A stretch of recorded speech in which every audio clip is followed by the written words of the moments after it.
While everyone gets really excited about what this receiver room can be for the Green Bay Packers, do not forget the tight end can be a major part of this offense.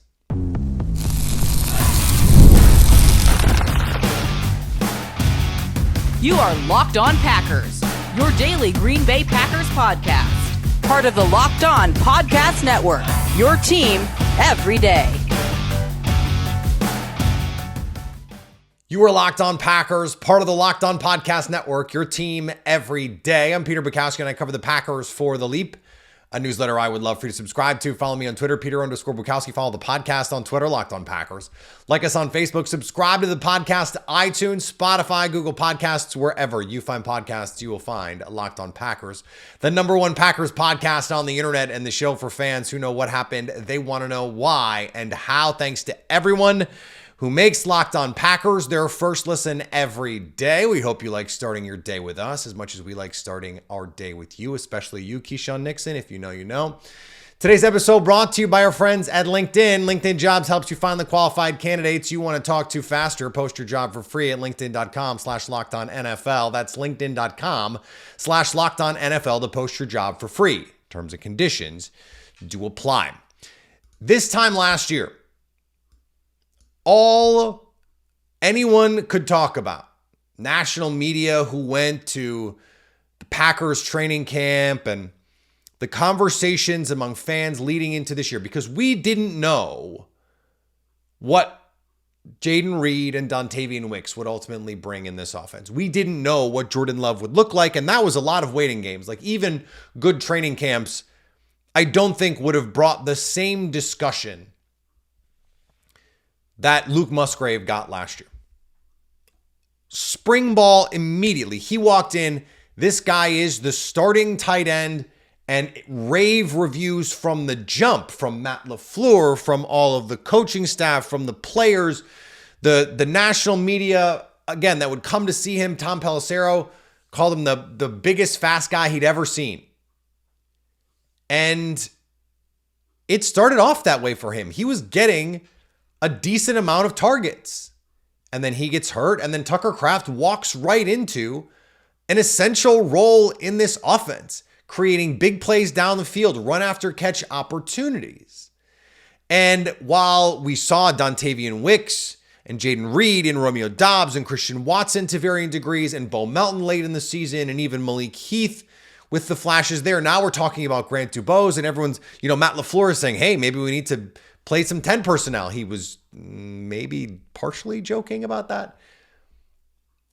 The coaches are not forgetting about it, because, in fact, last week, Matt LaFleur talked about how he thinks playing out of two tight ends can be a foundational piece of this offense, that it can be, if not a paradigmatic shift, something where it can be an impactful way to get both those guys on the field at the same time, where you go, yes, now we know both of these guys are actual, real NFL players, potential impact players. When Luke Musgrave was getting the targets early in the season, we didn't know about Tucker Kraft. And then when Tucker Kraft was getting them, it was only because Luke Musgrave was hurt. And then in the postseason, we got a little bit of both. They run leak for Luke Musgrave and all that good stuff. But in the excitement over the receivers, we miss. We miss the forest for the tight ends. But I went back and looked. Luke Musgrave and Tucker Kraft combined for 86 targets last year. Only Romeo Doubs and Jayden Reed had more. Dontavian Wicks, for example, had 58 targets. 58 targets. Luke Musgrave, in a season that was shortened with a major internal organ injury, he got 46 targets. Dontavian Wicks got 58. The tight ends combined for 697 yards on 65 catches. Again, in only 86 targets. They outproduced Romeo Doubs in terms of yards and in terms of catches on fewer targets. Romeo Doubs got 96 targets. The tight ends got 86. Romeo Doubs had 59 catches on those 96 targets. The tight ends had 65.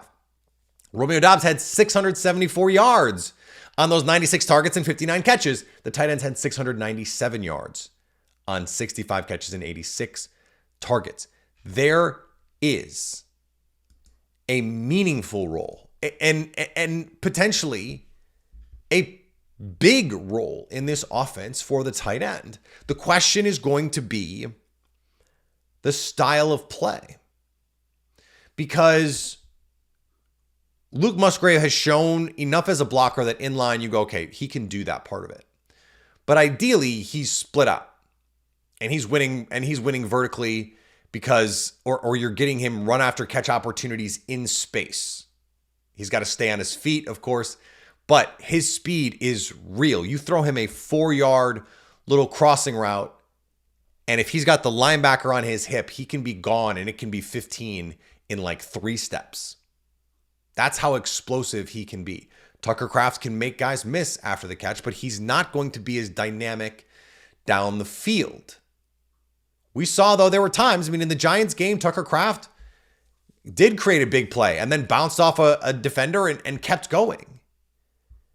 And I think you can make the case that in terms of being the safety valve in this offense, being a run after the catch player, someone who you're going to scheme up some touches for, like those tight end screens that they like to run, you'd rather those be Tucker Kraft's than Luke Musgrave's. Well, now you can actually do that. You can mix and match. Now that you know that.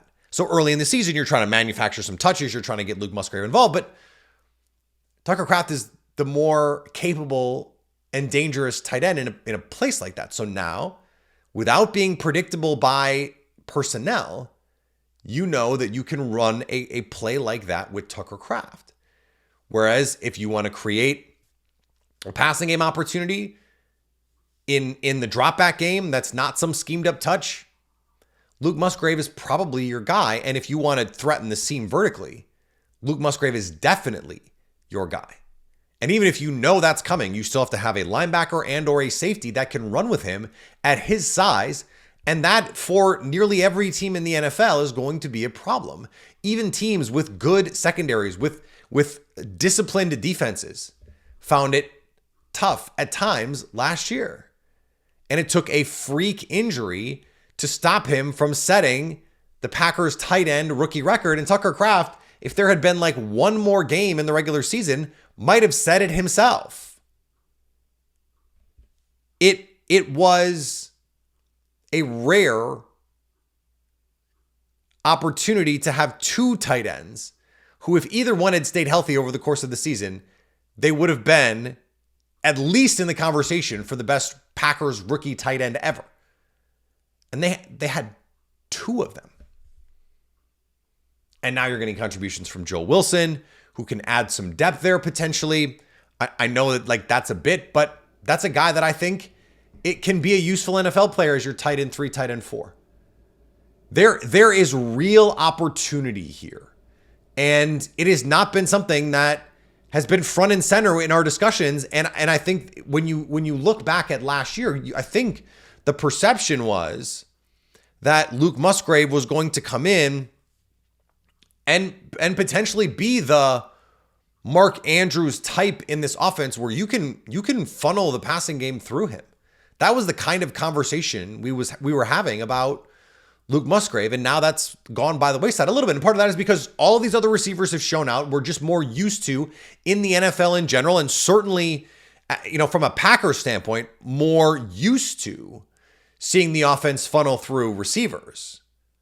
But that player didn't go away. Either did the skill set of Tucker Kraft, and this is an offense. Look around, and even in places where, like, the Rams have not had great tight ends, but they have created a lot of productivity out of those tight ends. In Cleveland, Dave Njoku has been a star player, just got a huge extension. George Kittle is George Kittle. I know that the Lions, not technically on the Shanahan tree, but they run a lot of schemed up stuff for Sam Laporta. We see that versions of this offense can create opportunities for your tight end. And I don't think the Packers offense is going to be any different. This is an egalitarian style of offense for Matt LaFleur. He's going to exploit the matchups And if there's going to be a week where and I think it starts in week 1 against this Philadelphia linebacker safeties, like it's attack time with those guys. Make them cover in space. Make them run with Luke Musgrave and Tucker Kraft. And I think it's going to be a good reminder of how good these guys are, how capable they are, and how diverse it makes this offense. Now, we saw the love dot on the Dontavian Wicks touchdown. There's a critical piece to that downfield game that we have not really talked about, and don't talk about in general when it comes to quarterback play. We're going to talk about it next on Locked On Packers. Today's episode brought to you by our friends at eBay Motors. Passion, drive, and patience.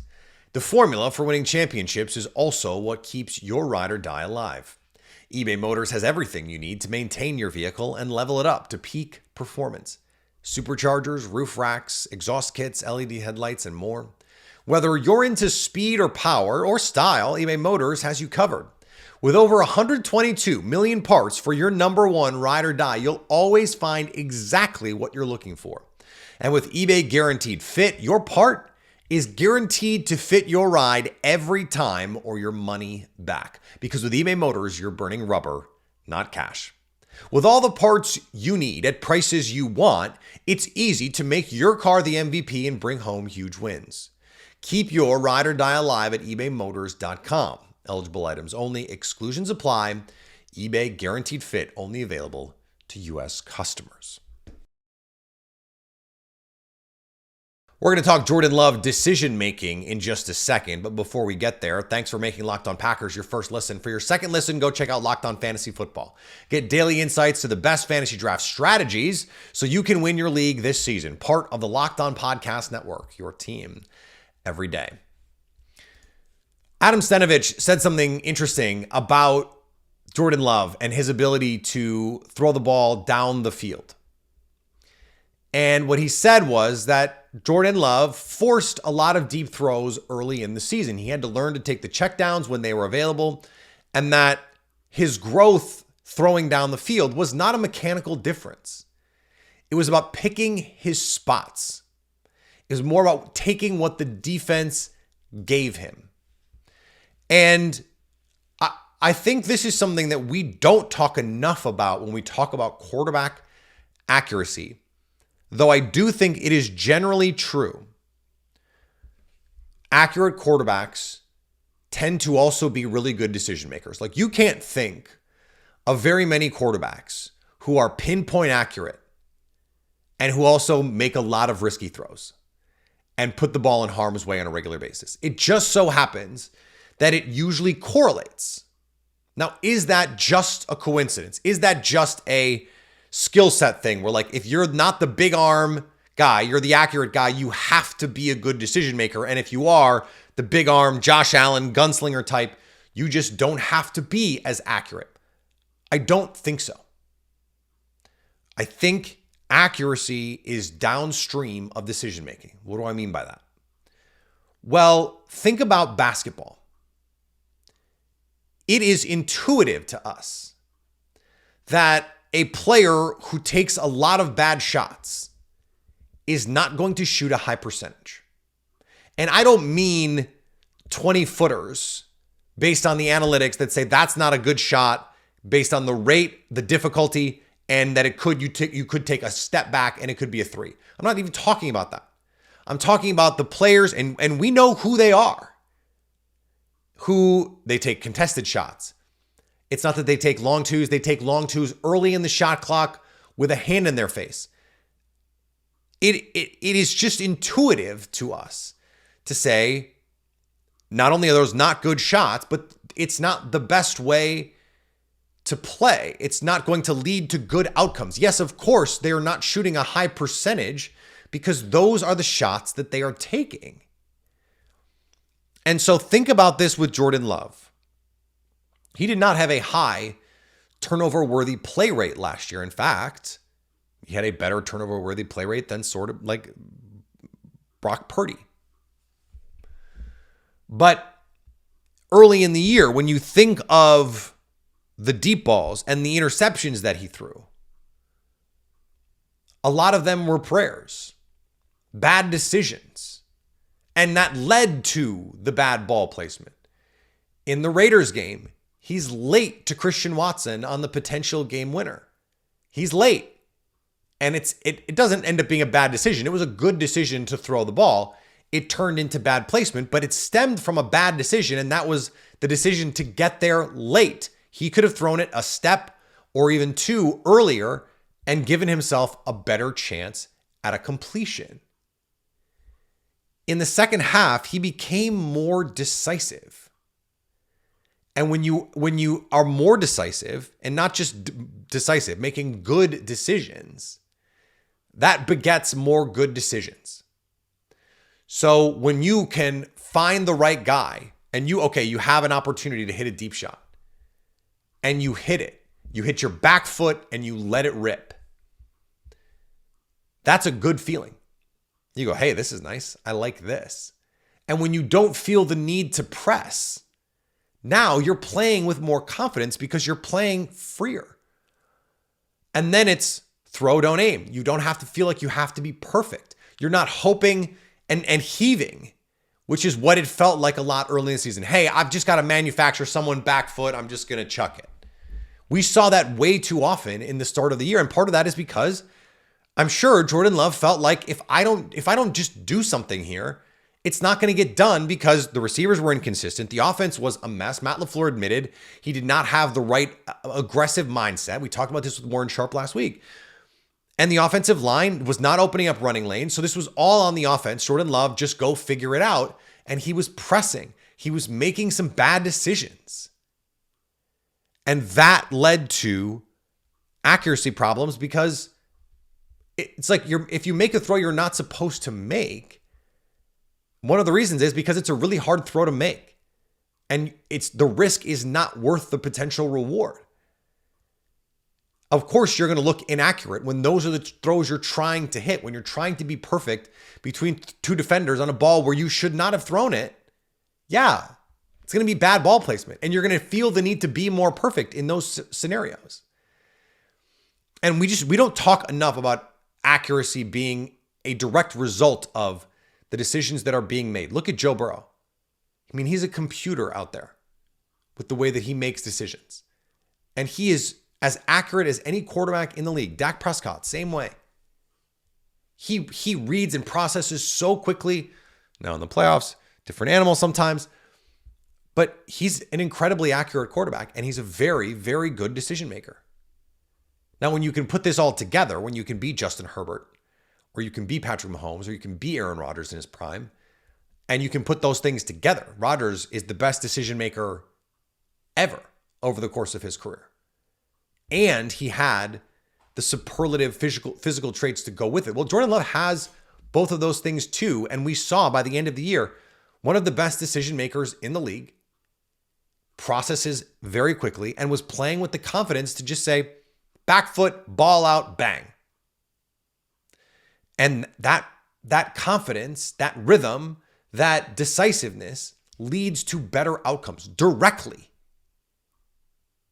And look, if take the Bengals, or the Browns play, for example. I got Joe Burrow on the brain. Take the Browns play. He knows what the coverage is pre-snap. He knows what his matchup is pre-snap. He knows where to go with the ball. He's making a good decision, and he knows. And this is based on reps and experience and film study and practice and coaching and independent study. He knows when that ball is snapped, I know where I'm going with the ball. I know it's the right place. And I know that if I just put it out front, it's a touchdown. And that knowledge, with all of the work that preceded it, that led him to that moment, it's not because he had perfect mechanics. It's I think in part that knowing you're doing the right thing frees you up to have the right mechanics, to have good mechanics. But he could have good mechanics before. And if you're making a bad decision and you know you're making a bad decision, it's really hard to make that work. It's really hard to make that right. So getting the decision-making part of it down and feeling confident every time you make a throw, that's something that if that was part of the problem and now that part is fixed, then there's a whole nother level that this offense can get to, because a full season of Jordan Love playing like that is an MVP caliber player. All right. The last thing I want to talk about. The injuries to the rookies are mounting, and I'm starting to get a little worried about it. We'll talk about it next. Today's episode brought to you by our friends at LinkedIn. When you're hiring for your small business, you want to find quality professionals that are right for the role. Of course you do. That's why you have to check out LinkedIn Jobs. LinkedIn Jobs has the tools to help you find the right professionals for your team faster and for free. LinkedIn isn't just a job board. LinkedIn helps you hire professionals you can't find anywhere else, even those who aren't actively searching for a new job but might be open to the perfect role. In a given month, over 70% of LinkedIn users don't visit other leading job sites. So if you're not looking on LinkedIn, you're looking in the wrong place. On LinkedIn, 86% of small businesses get a qualified candidate within 24 hours. Hire professionals like a professional on LinkedIn. That's why 2.5 million small businesses use LinkedIn for hiring. Post your job for free at linkedin.com/lockedonnfl. That's linkedin.com/lockedonnfl to post your job for free. Terms and conditions apply. Thank you for making Locked On Packers your first listen today. Now go listen to Locked On Fantasy Football. Get daily insights to the best fantasy draft strategies so you can win your league this season. You can find the link to Locked On Fantasy Football in the description, so you don't need to search. Part of the Locked On Podcast Network, your team every day. First round pick, Jordan Morgan, out, hurt. Presumed starter, not supposed to be a long-term injury. No update from Matt LaFleur on Monday. Second round pick, Edgerrin Cooper. We haven't seen him in, 2 weeks? Hurt. Setting himself back. Trying to win the nickel linebacker job. Not getting those opportunities. Third round pick, Marshawn Lloyd. Hurt. Again. Hurt. I asked this on Twitter. How many carries, off the top of your head, how many carries did A.J. Dillon get as a rookie? Just think of the number. Think of the number. Tell me what you think it is. Remember, he played 11 games. How many carries did he get? Give up 46. 46 carries as a rookie. The only year his yard per carry average was over 4.3 was his rookie season when he got 46 carries. He averaged 5.3 yards per carry on an elite offense with an elite offensive line. He averaged 3.4 yards per carry last year. Marshawn Lloyd is setting himself up for a disappointing rookie season given the hype. And I'm not talking about fantasy football. He just has to get healthy. Like it's not a knock on him. It sucks that his body is betraying him like this. But there is no faster way to set yourself back as a rookie than to be hurt. Other third round pick, Tyron Hopper, didn't play on Saturday because at the end of the week last week, he got hurt. That's the whole top of your draft except Javon Bullard. So you have all these extra picks, all these extra guys that you're excited about bringing in. And yeah, I think Jordan Morgan is going to be your preferred starter at right guard. I think Edgerrin Cooper is going to be your preferred starter at linebacker in the nickel. Or at least he was. How can he be now when he hasn't played for the first 2 weeks of training camp? How do you trust that he's going to be everywhere he needs to be, that he's going to be up to speed on everything? How are you going to trust that he can do that? Yeah, you want to have a package for Marshawn Lloyd, but you also don't want to make it obvious when Marshawn Lloyd is in the game that he's going to get the ball. But you'd like to manufacture him some touches, but how can you trust him in the game when he hasn't practiced? He hasn't been in the game with Jordan Love. Hasn't had those reps, had those moments. It's really, we talked about off the top yesterday, Javon Bullard and Evan Williams. It's awesome that those guys look like they're going to step right in and contribute at a high level for the Packers. Awesome. And look, Jordan Morgan looks like he's going to be a preferred day one, no doubt starter if he's healthy. It's really a quality class, we think, overall, with, you know, some weirdness in there. But they're hurting themselves right now by being hurt. And it is unfair in a way to phrase it that way, because it implies that they have some control over it, and they don't. They don't. That's the part that's, I think, in a lot of ways the most frustrating, because there's nothing anyone can do.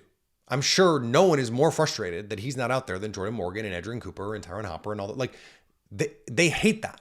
They hate that they're not out there. Of course they do. They want to be playing. They want to be proving, hey, I can compete for reps on this team. I can be an impactful player right away as a rookie. I can do this. Put me in, coach. I'm sure that's how they feel. So this is not, to drag anybody. That's not what we're doing, but it is hurting their development. There's no way around it. There's no way around it. And as a result, because you are going to rely on Jordan Morgan right away. Now, Sean Ryan played well, really helps. So if you need him to be in there, you have someone that you have faith in. You brought A.J. Dillon back, so if Marshawn Lloyd's not out there, you signed Josh Jacobs. You have Emmanuel Wilson. If you need them, they're there. Isaiah McDuffie, I thought, played well on Saturday. Had some really nice block shedding opportunities. He was aligned, I believe, in the C gap on one of these runs, right up. Offensive lineman gets in his chest and he just discards him. Just discards him. Just like nothing fancy. Just ragdolls the guy. I'm like, did Isaiah McDuffie just ragdoll a tackle? It was pretty cool to see, because the Packers had not been taking on linebackers with force over the last couple of years with a linebackers coach as their defensive coordinator.